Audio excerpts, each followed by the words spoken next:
One moment you feel like you're a puppet. You're just on the end of strings. The next minute, you suddenly realize that everything that you are aware of is inside your brain. So it's all you. And you get the two feelings go together. That I'm doing it all, but it's doing me. And this worries people when they get this feeling, because they don't know which to decide for, and they don't see how to put the two together. Well, now, what I want to do is have a mutual brain-picking session, and I'm going to start the ball rolling by saying why I, as a philosopher, am interested in many things that you are all probably interested in professionally. Basically, what we're going to talk about, I suppose, is the problem of control, as exemplified in the ancient Latin question, quis custodies ipsos? Who guards the guards? Now, we know that we're living in an age when there's been an enormous proliferation of techniques for subjecting every kind of natural process outside the human skin, and now increasingly inside the human skin, to some form of rational control. And as we succeed in doing this, it also becomes apparent that we're failing, that the process becomes of such a high degree of complexity that we begin to feel that we're standing in our own way, that everybody complains the state of affairs in the modern world, in the technological world, is so complicated that nobody can understand it, and nobody really knows what to do. That, for example, you want to run a small business, and you find you run into such enormous legal hassles that you need so many secretaries to do the paperwork that you can hardly do the business, that you're trying to run a hospital, but that you have to spend so much time making records and writing things down on paper that you don't have much time to practice medicine, that you're trying to run a university, and the requirements, the recording, the endless red tape of the registrar's office and the administration building is such that the actual work of research and teaching is seriously hampered. And so the individual increasingly feels himself obstructed by his own cautiousness. This is basically what it is.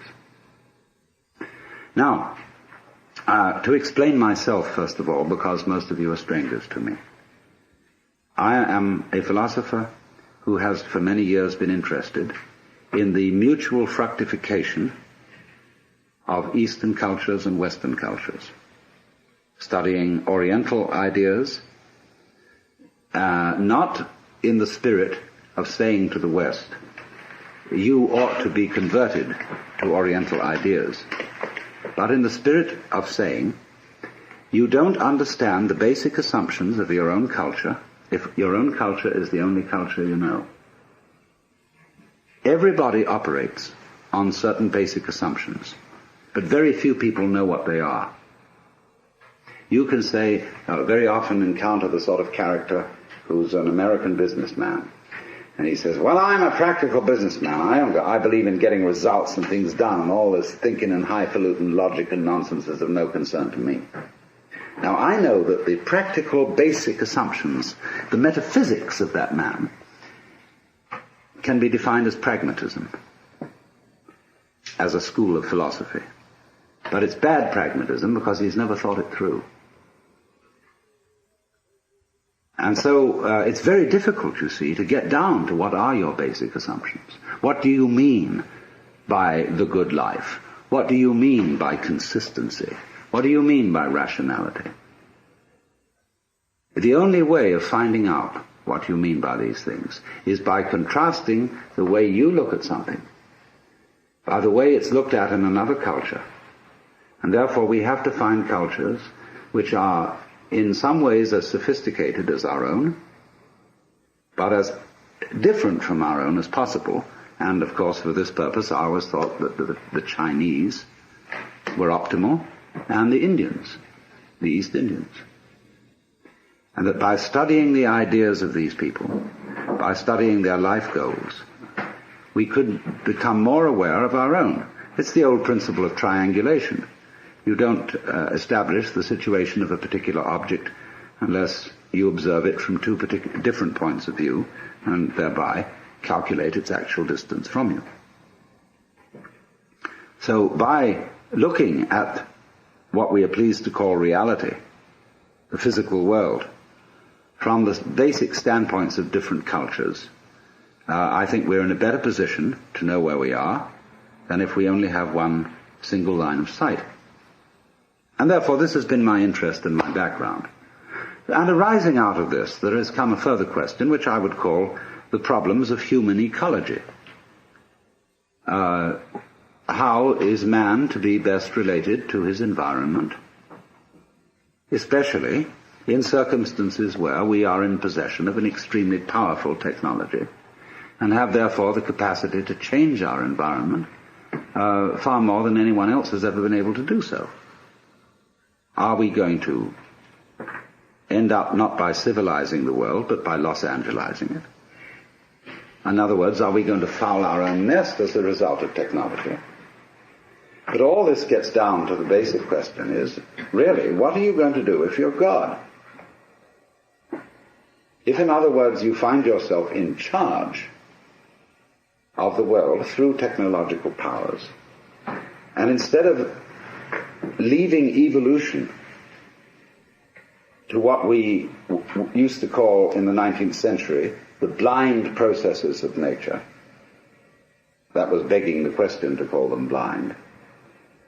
But at any rate, we say we're not going to leave evolution anymore to the blind forces of nature, but now we're going to direct it ourselves, because we are increasingly developing, say, control over genetic systems, control over the nervous system, control over all kinds of systems. Then, simply, what do you want to do with it? But most people don't know what they want, and have never even seriously confronted the question of what they want. You ask a group of students to sit down and write a solid paper of 20 pages on what is your idea of heaven. What would you really like to happen if you could make it happen? And that's the first thing that starts people really thinking, because you soon realize that a lot of the things you think you would want are not things you want at all. Supposing, just for the sake of illustration, you had the power to dream every night any dream you wanted to dream. And you could, of course, arrange for one night of dreams to be 75 years of subjective time, or any number of years of subjective time. What would you do? Well, of course, you'd start out by fulfilling every wish. You would have routs and orgies and all the most magnificent food and sexual partners and everything you could possibly imagine in that direction. When you got tired of that, after several nights, you would switch a bit and you would soon find yourself involved in adventures and contemplating great works of art, fantastic mathematical conceptions. You would soon be rescuing princesses from dragons and all sorts of things like that. And then one night you'd say, now look, tonight what we're going to do is we're going to forget this dream as a dream. And we're going to be really shocked. And when you woke up from that one, you'd say, ooh, wasn't that an adventure?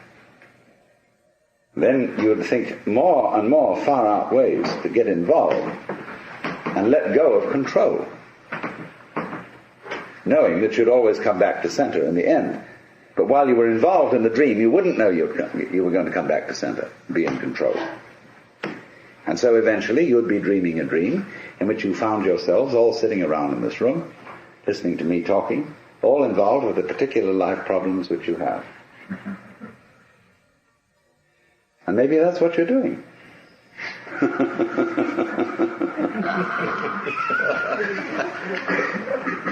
But here's the difficulty, you see. The difficulty of control. Are you wise enough to play at being God? And to understand what that question means, we've got to go back to metaphysical assumptions underlying Western common sense. And whether you are a Jew or a Christian or an agnostic or an atheist, you are not uninfluenced by the whole tradition of Western culture, the models of the universe which it has employed, which influence our very language, the structure of our thought, the very constitution of logic, which are going into, say, computers. The Western model of the universe is political and engineering or architectural. It's natural for a child to ask its mother, "How was I made?" It would be inconceivable for a Chinese child to ask, "How was I made?" It might ask, "How was I grown?" or "How did I grow?" but not "How was I made?" as if I were an artifact, something put together, something which is a construct. But all Western thought is based on the idea that the universe is a construct.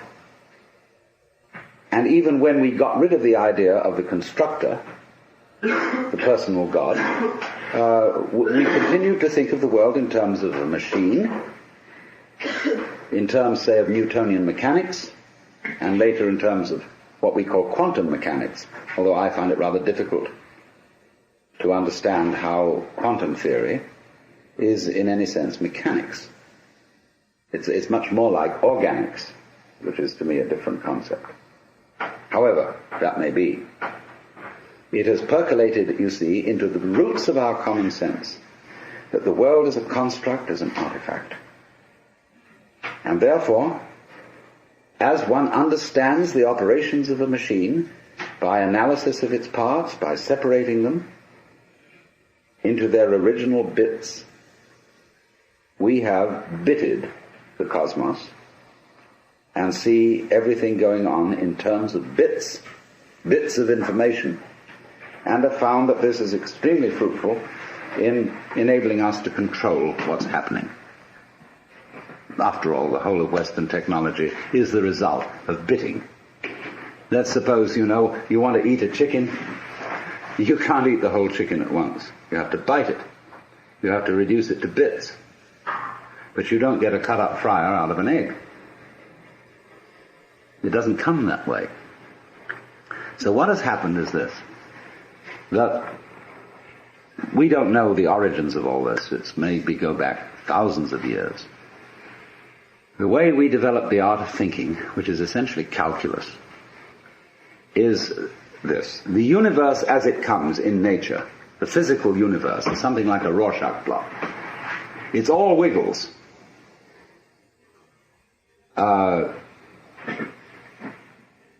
We who live in cities are not really used to this because we build everything in straight lines and rectangles and so on. Wherever you see this sort of thing, you know human beings have been around because they're always trying to straighten things out. But nature itself is clouds, is water, is the outlines of continents, is mountains, is biological existences, and all of them wiggle. And wiggly things are to human consciousness a little bit of a nuisance, because we want to figure it out. And it is as if, therefore, some ancient fisherman one day held up his net and looked at the world through the net. And he said, "My, just think of that. There I can see the view, and it's one, and that peak of that mountain is 1, 2, 3, 4, 5, 6 holes across. And the base is 1, 2, 3, 4, 5 holes down. Now I've got its number. See?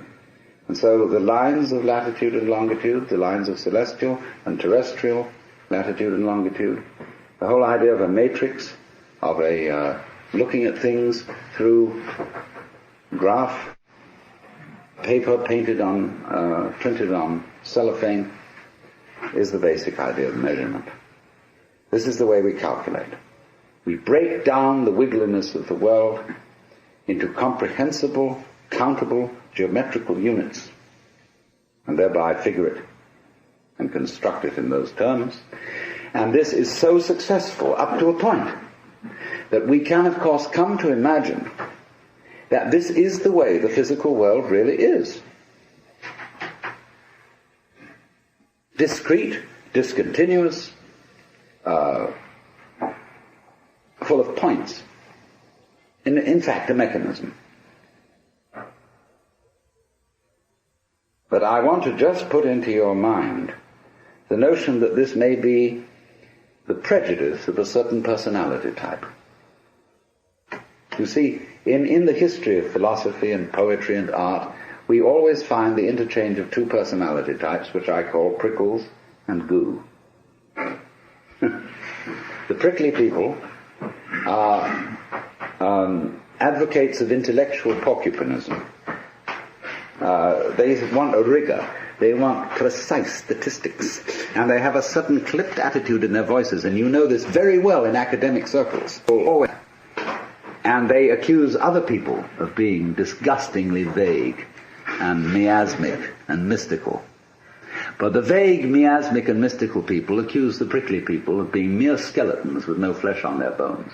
And they say to you, you just rattle. You're not really a human being. You know the words, but you don't know the music. And so therefore, if you belong to the prickly type, you hope that the ultimate constituent of matter is particles. If you belong to the gooey type, you hope it's waves. If you are prickly, you're a classicist. And if you're gooey, you're a romanticist. And going back into medieval philosophy, if you're prickly, you're a nominalist. If you're gooey, you're a realist. And so it goes. But we know very well that this natural universe is neither prickles nor goo exclusively. It's gooey prickles and prickly goo. And you see, it all depends on your level of magnification. If you've got your magnification on something so that the focus is clear, you've got a prickly point of view. You've got structure, shape, clearly outlined, sharply defined. A little out of focus is going to go bleh, and you've got goo. But we're always playing with the two, because it's like the question is the world basically stuff, like matter, or is it basically structure? Well, we find out, of course, today that in science we don't consider the idea of matter, of there being some sort of stuff, because supposing you wanted to describe stuff, in what terms would you describe it? You always have to describe it in terms of structure, something countable, something that can be designated as a pattern. So we never get to any basic stuff. It seems to me that this way of thinking is based on a form of consciousness which we could best call scanning. The capacity to divide experiences into bits is somehow related to a physical facility which corresponds to sweeping a radar beam or a spotlight over the environment. The advantage of the spotlight is it gives you intensely concentrated light on restricted areas. A floodlight, by comparison, has less intensity. But if you examine, say, this room were in total darkness, and you used the spotlight, very thin beam, and you scanned the room with it, you would have to retain in memory all the areas over which it passed, And then by an additive process, you would make out the contours of the room. And it seems to me that this is something in which civilized man, both in the East and in the West, has specialized. In a method of paying attention to things which we call noticing. And therefore it's highly selective. It picks out, it's punctive, it picks out features in the environment which we say are noteworthy and which we therefore register with a notation. Be it the notation of words, the notation of numbers, or such a notation, say, as algebra or music. So that we notice those things, only those things, for which we have notation. When a child, very often child will point at something and say to its parents, "What's that?" And they're not clear what the child is pointing to. The child has pointed to something which we consider is not a thing. The child has pointed to an area, say, of funny pattern on a dirty wall, and has noticed a figure on it. But the child doesn't have a word for it and says, "What's that?" And the adult says, "Oh, that's just a mess." Because that doesn't count for us as a thing. So you come through this to the understanding, what do you mean by a thing? It's very fascinating to ask children, what do you mean by a thing? And they don't know, because it's one of the unexamined suppositions of the culture. What do you mean by an event? Well, everybody knows what an event is, but nobody can say. Because a thing is a think. It's a unit of thought, like an inch is a unit of measurement. And so we thing the world, that is to say, in order to measure a curve, you have to reduce it to point instants. And apply the calculus, so in exactly the same way, in order to discuss or talk about the universe, you have to reduce it to things. But each thing or think is, as it were, one grasp of that spotlight. Going chur, chur, chur, chur, chur, chur, chur, chur, like this, you see. So we reduce the infinite wiggliness of the world to grasps or bits. We're getting back to biting, you see, the idea of the teeth. To grasps of thought. And so we thereby describe the world in terms of things, just as that fisherman could describe his view by the number of net hole through which the view was showing. And this has been the immensely and apparently successful enterprise of all technological culture, superbly emphasized by ourselves. But the problem that arises is this. First of all, very obviously, everybody knows, I hardly need to mention it. Go to the science of medicine. You get a specialist who really understands the function of the gallbladder. And he's studied gallbladders ad infinitum, and he really thinks he knows all about it. But whenever he looks at a human being, he sees him in terms of gallbladder. And so if he operates on the gallbladder, he may do so very knowledgeably about that particular area of the organism.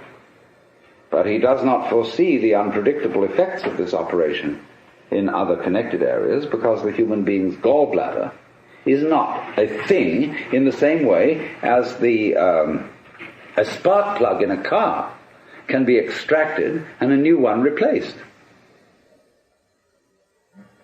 Because the system isn't the same. There is a fundamental difference between a mechanism and an organism, which can be described operationally. Mechanism is assembled. You add this bit to that bit to that bit to that bit. But an organism grows. That is to say, when you watch in a microscope a solution in which crystals are forming, you don't see this shape. It's like when you watch a photographic plate developing. But suddenly the whole area which you're watching seems to organize itself, to develop, to make sense. Moving from the relatively simple and gooey to the relatively structured and prickly. But not by addition. So then, if we are trying to control and understand the world through conscious attention, which is a scanning system, which takes in everything bit, what we're going to run into is that if that's the only method we rely on, everything is going to appear increasingly too complicated to manage. So that you get, for example,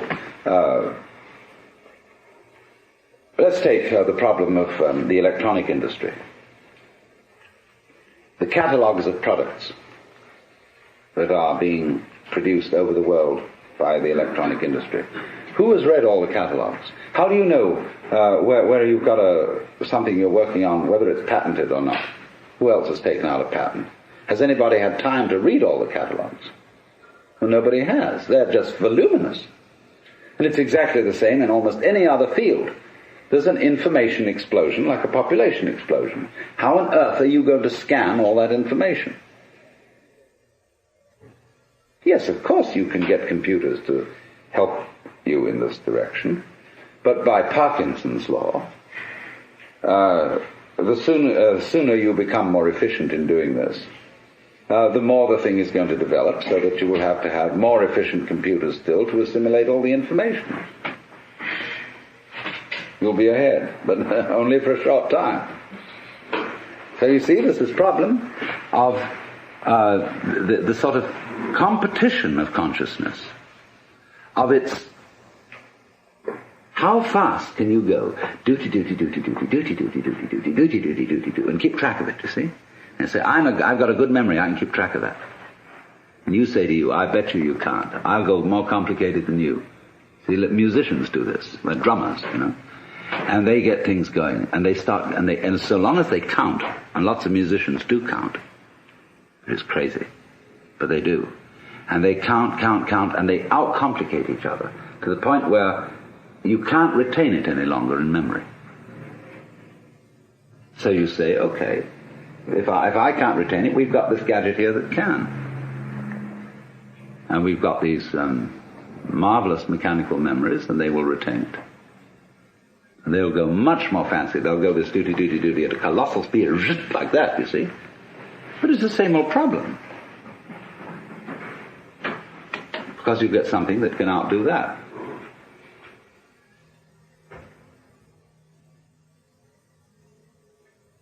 So we end up asking,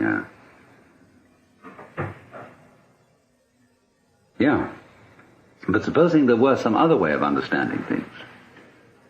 Let's go back from the spotlight to the floodlight, to the extraordinary capacity of the human nervous system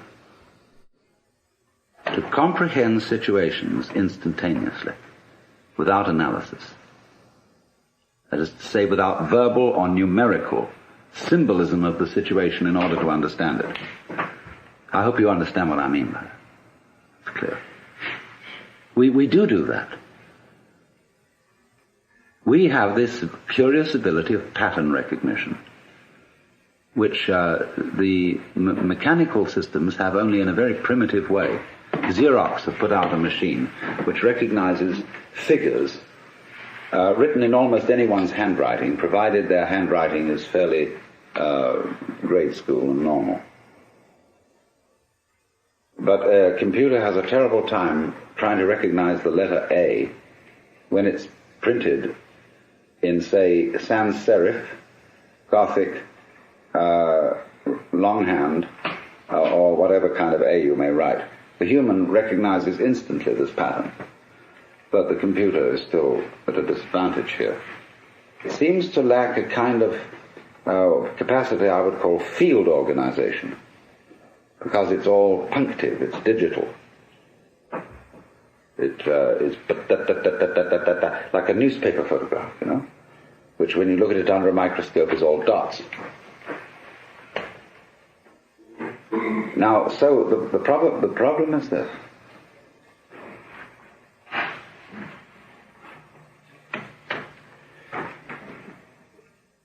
In developing technology, are we leaving out of consideration our strongest suit, which is the brain itself?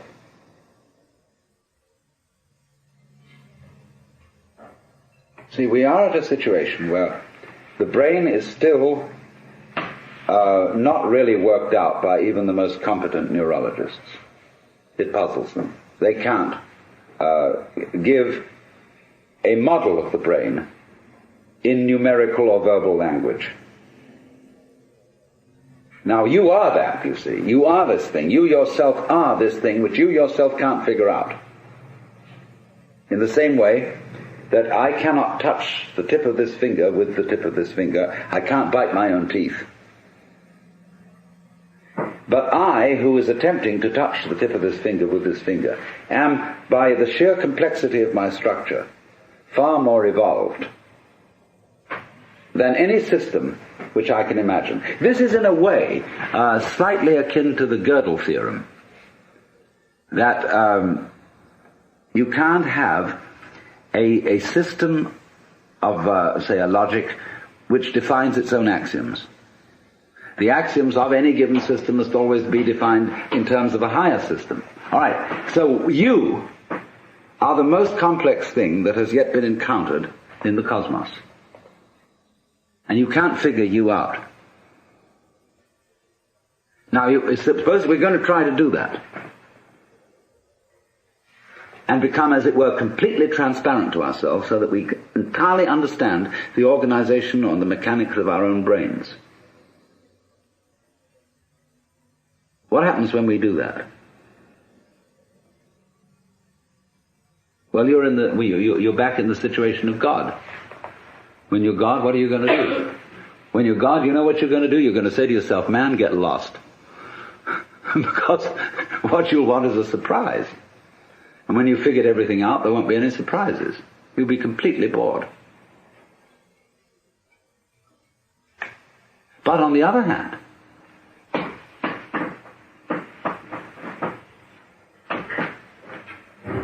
a person, I would say, who is really functioning completely is basically a person who trusts his own brains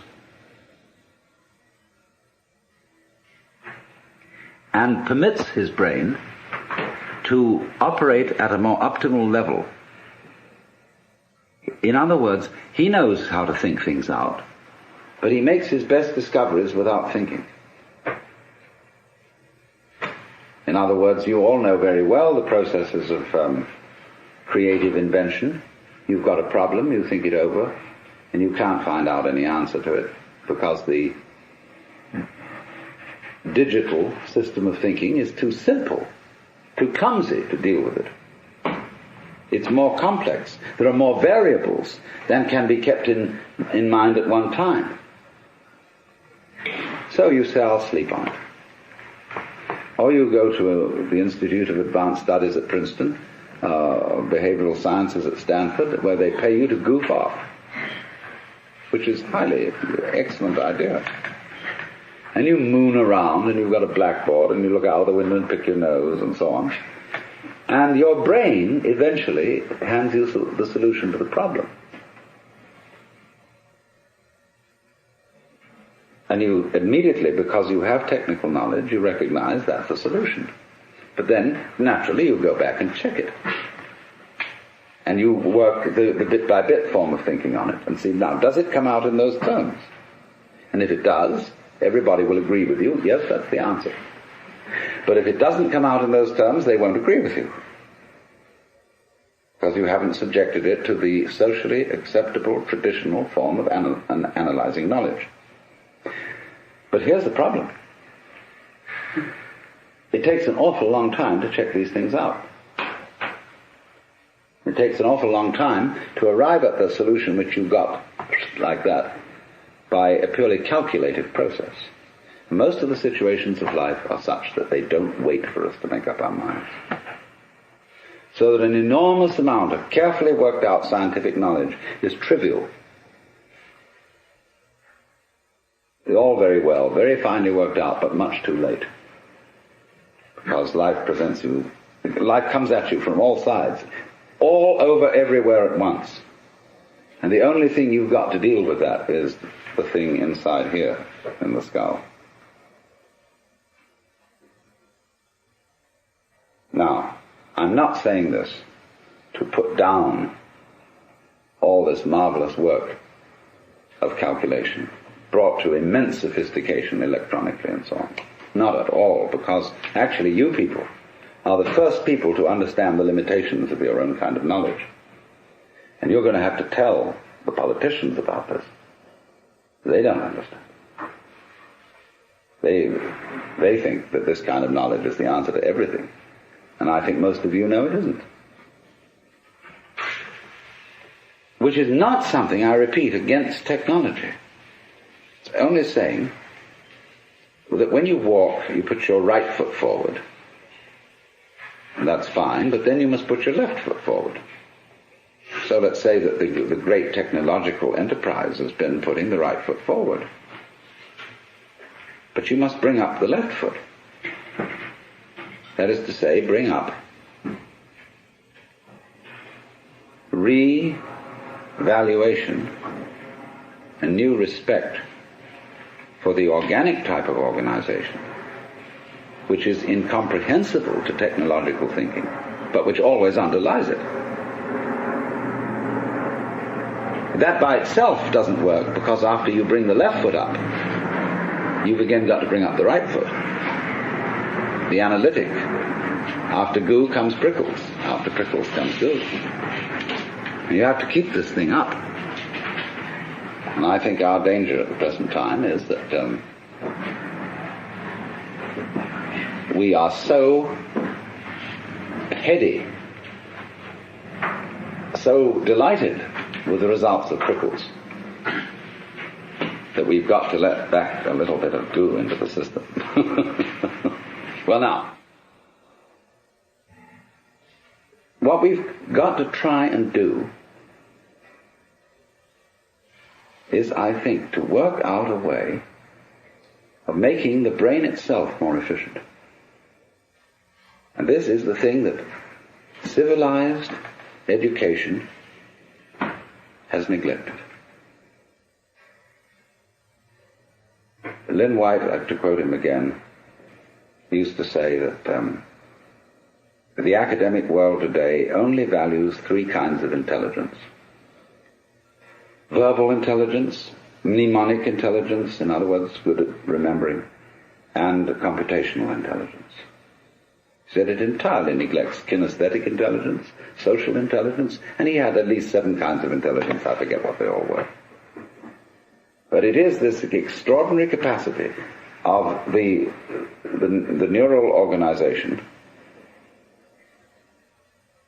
say, to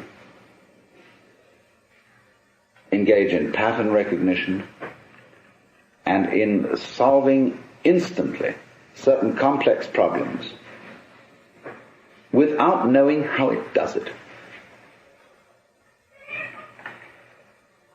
The trouble is, when you do something you don't know how to do, you've got a non-repeatable experiment, in a certain sense. In other words, you can't explain to someone else how to put it together. But you can do it like you can open and close your hand without any knowledge of physiology. Do it every time. Whoops, I don't know how I do it. I just do it, you see. So we have an enormous potential of intelligence, of knowing how to do all sorts of things, which to the extent that we are academically minded people, we won't allow ourselves to do, because we can't explain it. You know, for example, there's a way of cooling a brazing furnace. It's very simple. But engineers say it's theoretically impossible. It can't happen. It's like bees can't fly by the laws of aerodynamics, but they do.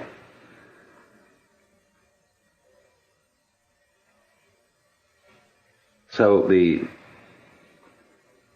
rather practical issue I come to is this, that technology, if it relies exclusively on linear thinking, is going to destroy the environment.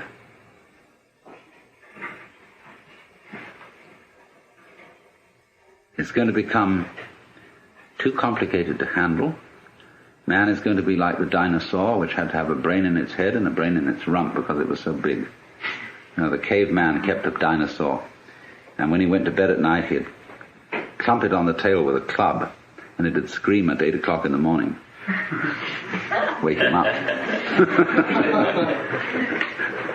It seems to me we're getting into that kind of saurian situation with our technology, which is going to lead us to extinction.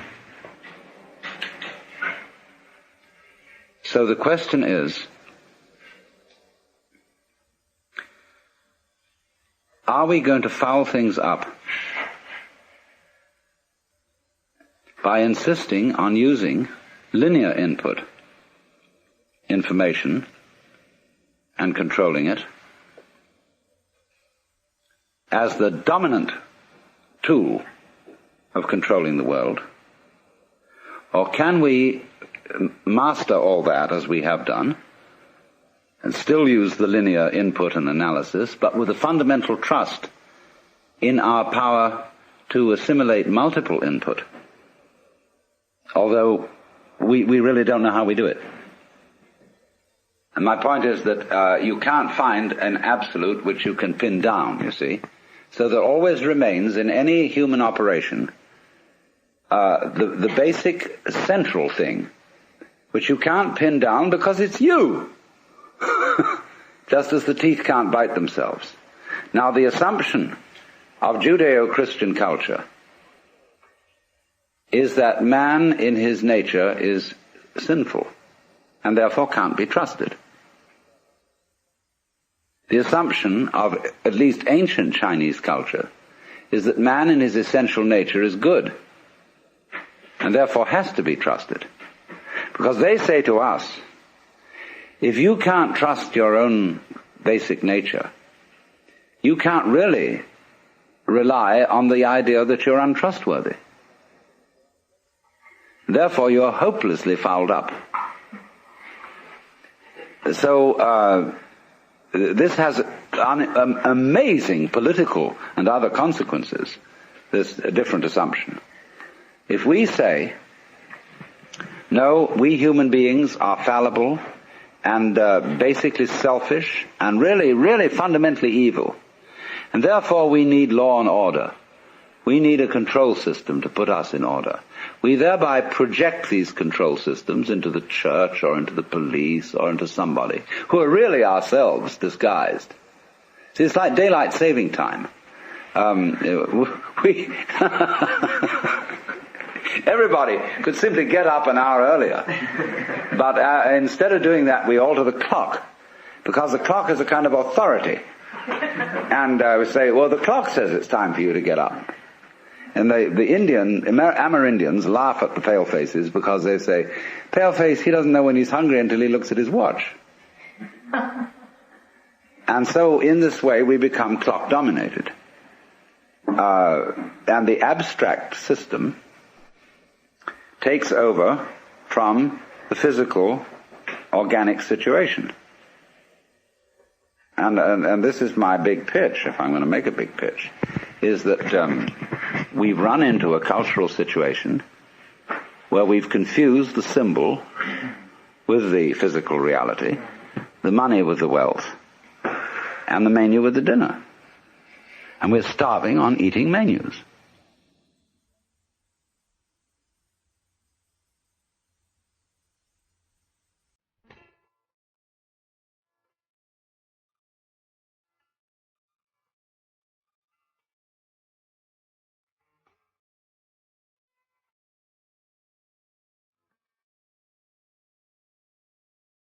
You've been listening to The Love of Wisdom with Alan Watts. For a cassette copy of this program, call 1-800-969-2887, which is 1-800-WO-WATTS, or send $10 with your name and address to the Electronic University, P.O. Box 2309, San Anselmo, California, 94979. When you write, please include the name of your local station and ask for tape number 6, Seeing Through the Net. You'll also receive the program Human Ecology, which is included on the tape.